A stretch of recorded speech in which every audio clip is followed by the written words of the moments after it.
Chinese લસણ સામે સૌરાષ્ટ્રના વેપારીઓમાં ભારે આક્રોશ।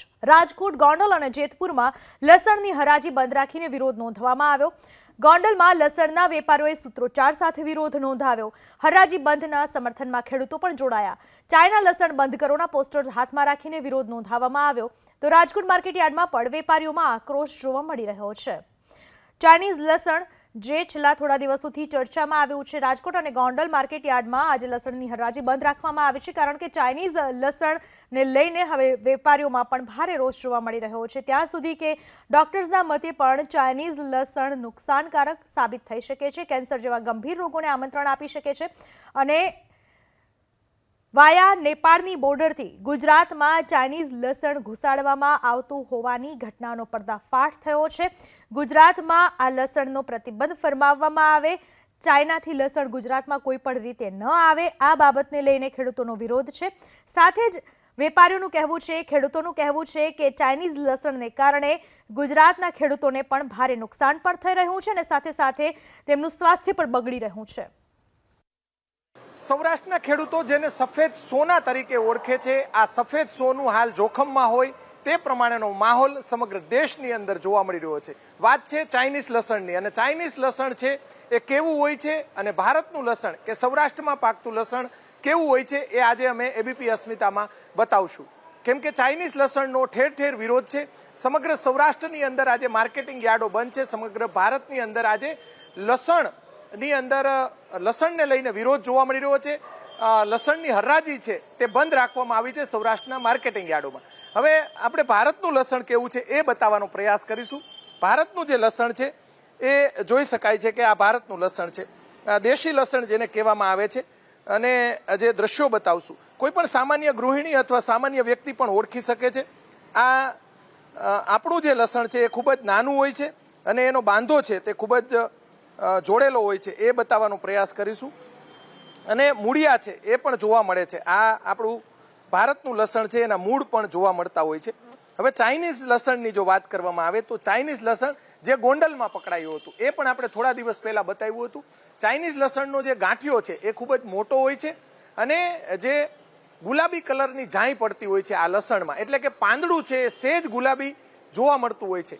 સામાન્ય ગૃહિણીઓ પણ ઓળખી શકે છે ચાઇનીઝ લસણ અને ભારતનું લસણ।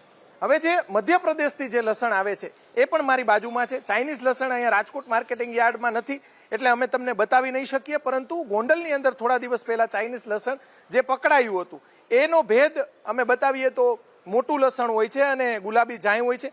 આ જે લસણ છે આ લસણ છે મધ્યપ્રદેશનું।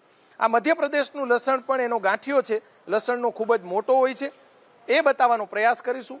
આ લસણ મધ્યપ્રદેશનું છે તે ગુણધર્મમાં સારું હોય છે, પરંતુ જે ચાઇનીઝ લસણ છે તે આરોગ્ય માટે ઘાતક સાબિત થઈ શકે છે। કેમ કે ચાઇના જે પણ વસ્તુનું ઉત્પાદન કરે છે એ ક્વોન્ટિટીમાં ઉત્પાદન કરે છે। પેસ્ટિસાઇડ દવા, જે પેસ્ટિસાઇડ અને જે રાસાયણિક ખાતર અને જંતુનાશક દવા છે એનું મોટા પ્રમાણમાં તેઓ ઉપયોગ કરે છે, જેના કારણે ઉત્પાદન વધારે થતું હોય છે। આપણું જે લસણ છે એ ક્વોલિટી વાળું લસણ હોય છે, અનેક દવાઓમાં પણ ઉપયોગ થાય છે, આયુર્વેદની અંદર પણ તેને સ્થાન મળેલું છે। આપણા લસણની જે ગુણી છે એ બતાવવાનો પ્રયાસ કરીશું। ખૂબ જ નાનું લસણ હોય છે, ગાંઠિયો નાનો હોય છે, પરંતુ તેના ગુણધર્મો એ ખૂબ જ આરોગ્ય માટે ખૂબ જ સારા હોય છે અને આરોગ્યની દ્રષ્ટિએ આપણું જે લસણ છે એ બતાવવાનો પ્રયાસ કરીશું। આ આપણું લસણ છે, જોઈ શકાય છે કે જેમાં જે મૂળ છે એ મૂળ પણ સાથે આવે છે। ચાઇનીઝ લસણમાં મૂળ જમીનમાં રહી જતા હોય છે, જેના કારણે એ મુંડા, આપણે અહીંયાના ખેડૂતો જે ચાઇનીઝ લસણ છે તેને એવું લસણ હોય તો એને મુંડા પણ કહેતા હોય છે। આ દ્રશ્યો આપણે એટલા માટે બતાવ્યા કે અત્યારે સમગ્ર દેશની અંદર આજે માર્કેટિંગ યાર્ડો બંધ છે। ચાઇનીઝ લસણને ઓળખવું જરૂરી છે અને ભારતના લસણને, આપણા દેશી લસણને પણ ઓળખવું એટલું જ જરૂરી એટલા માટે છે કે આરોગ્યની બાબત છે। આરોગ્ય સાથે ચેડા ન થાય તે માટે સરકાર દ્વારા આ ચાઇનીઝ લસણ પર 2011ની અંદર સદંતર પ્રતિબંધ મૂકવામાં આવ્યો છે, પરંતુ જે અમુક વસ્તુની જે રીતે દાણ ચોરી થાય છે એ જ રીતે ચાઇનીઝ લસણની પણ ભારતના અલગ અલગ વિસ્તારોની અંદર જે દાણ ચોરી થતું હોય છે, જે ગોંડલ સુધી પહોંચ્યું અને સૌરાષ્ટ્રના ખેડૂતો આજે બંધ રાખી રહ્યા છે। આવતા દિવસોની અંદર પણ ચાઇનીઝ લસણ ન આવે।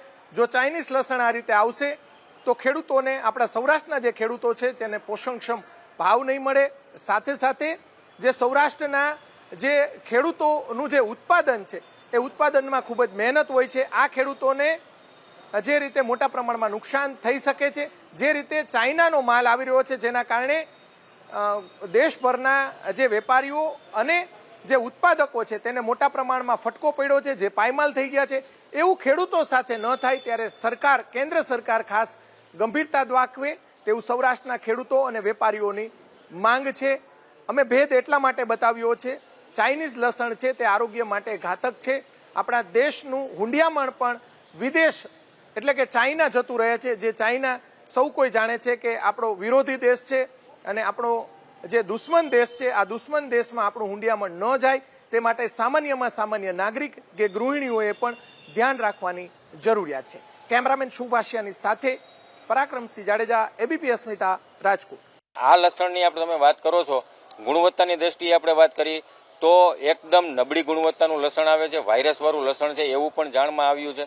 અને આપણા દેશનું જે લસણ છે એ સુગંધિત લસણ છે અને આ લસણનો સાઇઝ સફરજન જેવડી સાઇઝ હોય છે અને ગુલાબી કલરનું લસણ હોય છે, એટલે દેખીતા જ વર્તાઈ જાય, એટલે સીધું લસણ વર્તાઈ જાય છે. એટલે સામાન્ય પબ્લિક અને નાગરિકોને પણ અમે અપીલ કરીએ છીએ કે આ લસણનો ઉપયોગ ન કરવો જોઈએ. આપણા દેશના ખેડૂતોએ ઉત્પાદન કરેલું જે લસણ છે અને અત્યારે આપણા દેશમાં જે 4500 થી 5000 રૂપિયાના ભાવે ખેડૂતો માલ વેચી રહ્યા છે, એની સામે ચાઇનાનું લસણ ગુણવત્તા ઓછી અને એના ખેડૂતો અને એના જે વચેટિયાઓ છે એને કમાવા ન દેવા જોઈએ.